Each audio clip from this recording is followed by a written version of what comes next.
Emily Carter thought she was marrying the man of her dreams, but Dr. Faisal Al-Mansoor turned her wedding night into her final one. The day was everything Emily Carter had dreamed of since childhood. The garden was draped in white roses, a soft breeze carried the scent of lilies, and fairy lights shimmered across the water.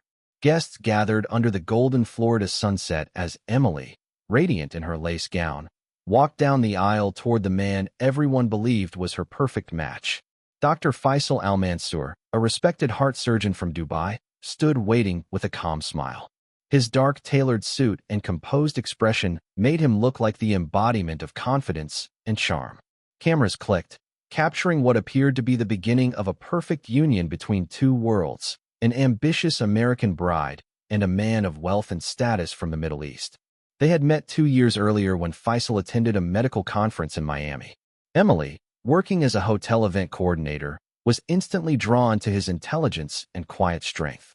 Their connection was quick and intense, marked by long-distance flights, expensive gifts, and promises of a life filled with adventure and comfort.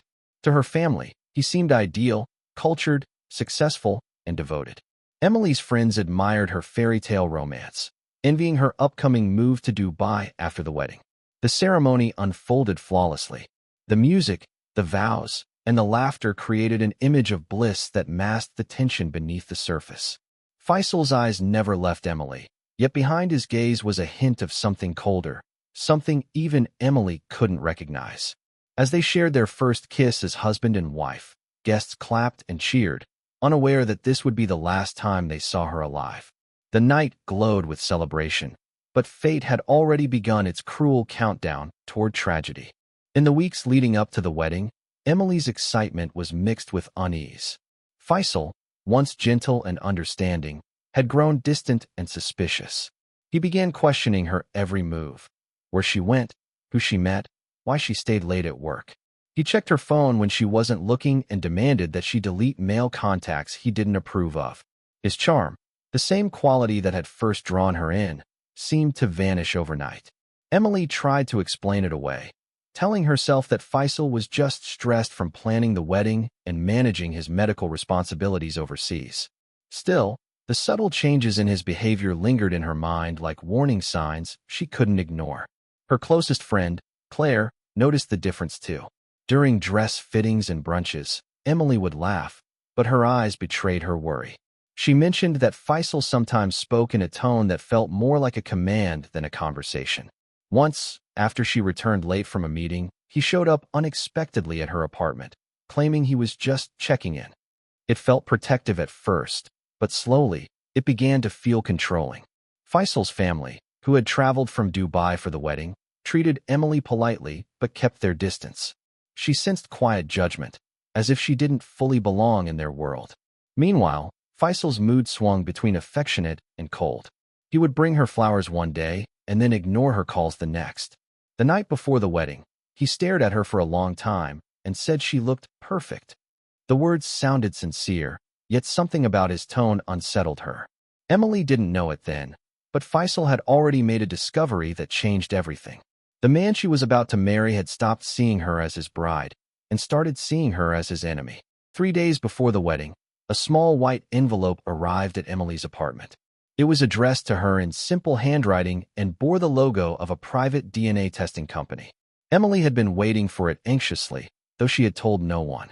A month earlier, she had discovered she was pregnant. At first, she was overjoyed, imagining the life she and Faisal would build together. But doubt crept in. Their relationship had gone through a brief separation months before, and during that time, she had made a mistake she deeply regretted. The DNA test was her way of finding peace before stepping into marriage. She wanted to be sure the baby was Faisal's. When Faisal visited her apartment that afternoon, he noticed the envelope on her kitchen counter. Emily, caught off guard, said it was something for her doctor and quickly tucked it away. But Faisal's instincts as a physician and his growing distrust pushed him to find out more. The next morning, while Emily was at her bridal spa appointment, he returned unannounced, pretending he had forgotten his phone. He searched the apartment until he found the envelope hidden inside a drawer.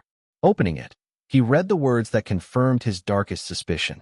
The test showed that the unborn child's DNA did not match his. In that moment, the world around him seemed to stop. The man who had prided himself on control and logic felt a fury he couldn't contain. His breathing quickened, his thoughts blurred, and all that filled his mind was betrayal. The elegant, smiling bride he was about to marry was, in his eyes, a liar who had destroyed his honor. He folded the letter carefully, placed it in his jacket pocket, and walked away in silence, already planning what would happen next. Despite the storm raging inside him, Faisal chose to continue with the wedding. To everyone else, he appeared calm, collected, and affectionate. His eyes followed Emily throughout the day, and his smile never faltered. Guests whispered about how deeply in love he seemed, unaware that behind his charm was a man quietly unraveling. He had made a decision. The wedding would go on as planned, but it would not end in celebration. It would end in punishment. As the sun dipped below the horizon, the ceremony began. Emily, glowing with happiness, had no idea what was hidden behind Faisal's steady gaze. He held her hand tightly, whispering vows that sounded sincere but carried the weight of deception. Every word he spoke was rehearsed to perfection, every gesture meant to maintain the illusion of love. When the officiant pronounced them husband and wife, the crowd erupted in applause. Faisal kissed Emily softly, concealing the rage burning beneath his calm exterior. The reception that followed was filled with laughter, music, and toasts. Faisal danced with Emily, complimented the guests, and posed for photos. He even raised a glass to thank everyone for being part of their beautiful beginning. No one noticed how tightly he gripped his drink or how his eyes occasionally darkened when they met Emily's. He smiled for the cameras, but his thoughts were consumed by the DNA report folded neatly in his wallet. Later that night, when the guests had left and the lights dimmed, Faisal watched Emily laugh as she removed her veil. She looked peaceful, unaware that her husband's silence was no longer affection but calculation. Beneath the polished surface of the perfect wedding, the seeds of tragedy had already been sown, and the clock was ticking toward its cruel end. The newlyweds arrived at a secluded beachfront villa just after midnight. The air was warm and still, the sound of waves echoing faintly in the distance. Staff had decorated the room with rose petals and candles, setting the scene for what should have been the most romantic night of their lives. Emily felt a wave of calm wash over her as she looked around the suite. Everything seemed perfect again. The doubts that had troubled her for weeks began to fade. She wanted to believe that the tension between them would disappear now that they were married. Faisal stood behind her, watching quietly as she admired the view from the balcony. He spoke little, his face unreadable. Every movement seemed deliberate, measured. While Emily poured champagne and talked about their plans for Dubai, Faisal's thoughts drifted to the envelope he had hidden inside his luggage. The truth it carried had poisoned his heart completely. To him, this wasn't a wedding night, it was judgment night. Emily excused herself to change into her nightdress, humming softly as she disappeared into the bathroom. Faisal walked to the window, staring at his reflection in the glass. The candles flickered behind him, casting long shadows across the room. When Emily returned, smiling, she noticed how distant he looked, but said nothing. She reached out to touch his hand, but he didn't move. Minutes later, the stillness of the night broke. Neighbors in nearby villas would later report hearing faint noises, something that sounded like furniture scraping, followed by a muffled thud. Then silence returned.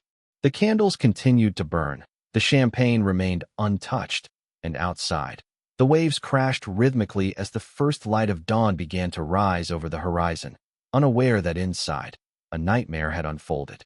When the morning sun spilled through the villa's curtains, the world outside seemed peaceful. Inside, it was a scene of quiet horror.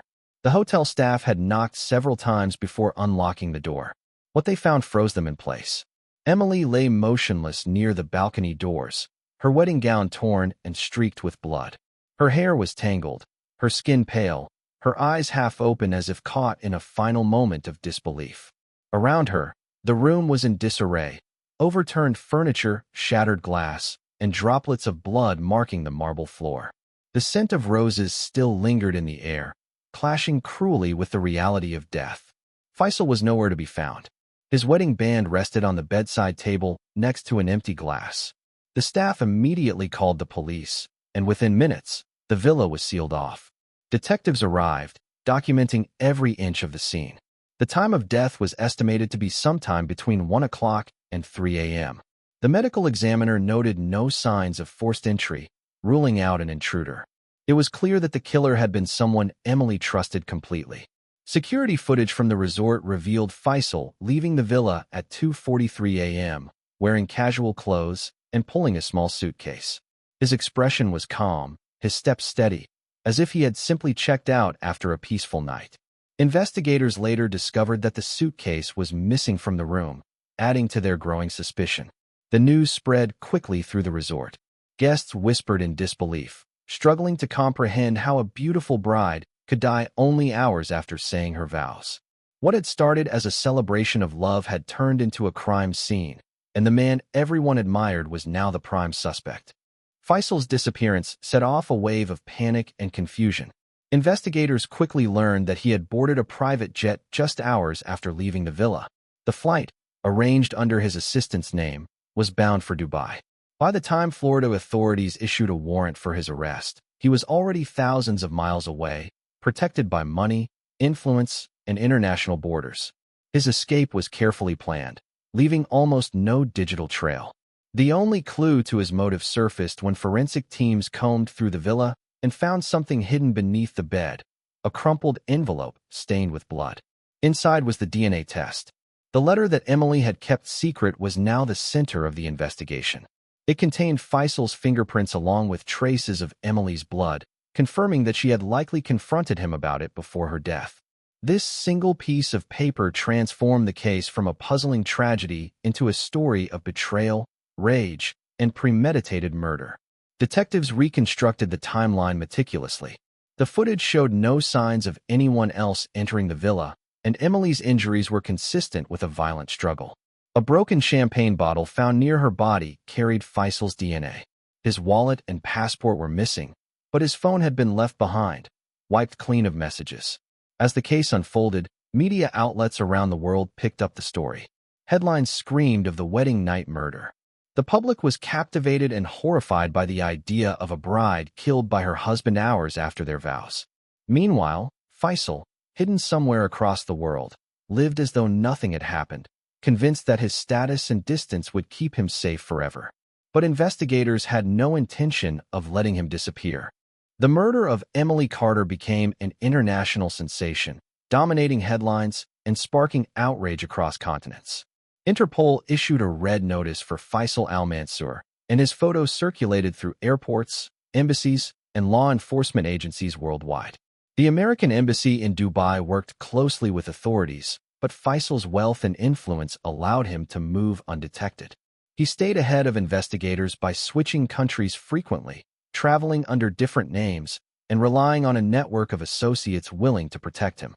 He avoided major cities, staying in private villas in small towns where his identity would go unnoticed. Meanwhile, the FBI and Interpol coordinated a global effort to track his movements.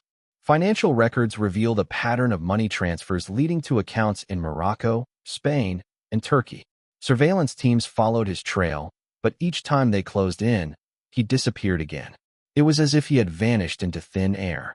Emily's family, desperate for justice, appeared on television pleading for help, their grief touching millions of viewers. Her mother held up Emily's wedding photo, tearfully asking how a man could take a life so ruthlessly and then flee. The story inspired global debate about international marriage, trust, and the dark side of charm. Documentaries, talk shows, and online forums dissected every detail of the case. Some painted Faisal as a monster driven by pride, while others described him as a man consumed by betrayal. But behind the headlines was a growing determination among investigators. They knew that no matter how far he ran, Faisal had left behind a trail of evidence. Each flight record, each wire transfer, each forged document was another thread leading to the truth, and eventually, those threads would pull tight enough to catch him. After months of evading capture, Faisal's freedom began to crumble. Investigators traced a series of suspicious transactions linked to one of his old medical contacts in Dubai, leading them to a coastal property in Casablanca, Morocco. He had been living there under a false identity, posing as a visiting researcher. Locals described him as polite but distant, a man who kept to himself and rarely left his villa except to buy groceries late at night. He believed he had escaped justice, confident that his wealth and careful planning had erased his past.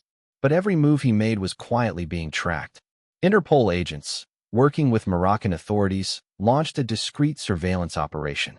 They monitored the villa for several days, confirming that Faisal was indeed inside. Early one morning, as he prepared to board a flight to Egypt using a forged passport, officers closed in. The arrest was swift and quiet. Faisal was handcuffed at the airport security checkpoint, his forged documents and cash-stuffed briefcase seized on the spot. When questioned, he remained composed, offering no resistance. His expression was blank, his voice calm, as if the capture were an inconvenience rather than the end of his freedom.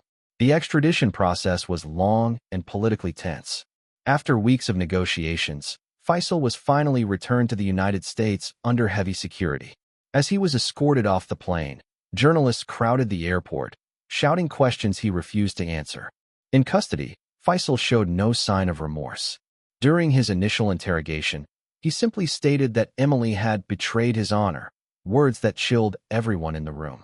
The once respected doctor who had built a life of prestige was now a murderer facing the full weight of the law, and the world was watching. The trial of Dr. Faisal Al-Mansoor became one of the most followed court cases in recent memory. The courtroom was packed every day with journalists, legal experts, and members of the public who wanted to witness the downfall of the man once hailed as a symbol of success. Emily's parents sat in the front row, clutching each other's hands as prosecutors laid out the evidence: the DNA test, the security footage, the fingerprints, and the bloodstains. Each piece painted a picture of cold, deliberate murder. The prosecution argued that Faisal's pride and obsession with control drove him to kill the woman he claimed to love. The defense tried to portray him as a man suffering from emotional trauma, claiming he acted in a moment of mental breakdown. But the jury remained unmoved. Over the course of the trial, Faisal never expressed regret. He sat silently, eyes fixed on the table before him, showing no reaction even when photographs of Emily were displayed. Witnesses described him as calm, intelligent, and terrifyingly detached. Emily's mother gave a heart-wrenching testimony, describing the moment she saw her daughter in the morgue still wearing her wedding dress. Her words brought the entire courtroom to tears. When the verdict was finally read, the silence was heavy. Faisal was found guilty of first-degree murder and sentenced to life in prison without the possibility of parole. Emily's parents wept quietly, their long fight for justice finally over. Outside the courthouse, crowds gathered holding candles in her memory. Though her life ended tragically, Emily's story became a global reminder of how love can turn deadly when twisted by control and pride. A haunting tale of trust betrayed and innocence destroyed on the very night it was meant to be celebrated.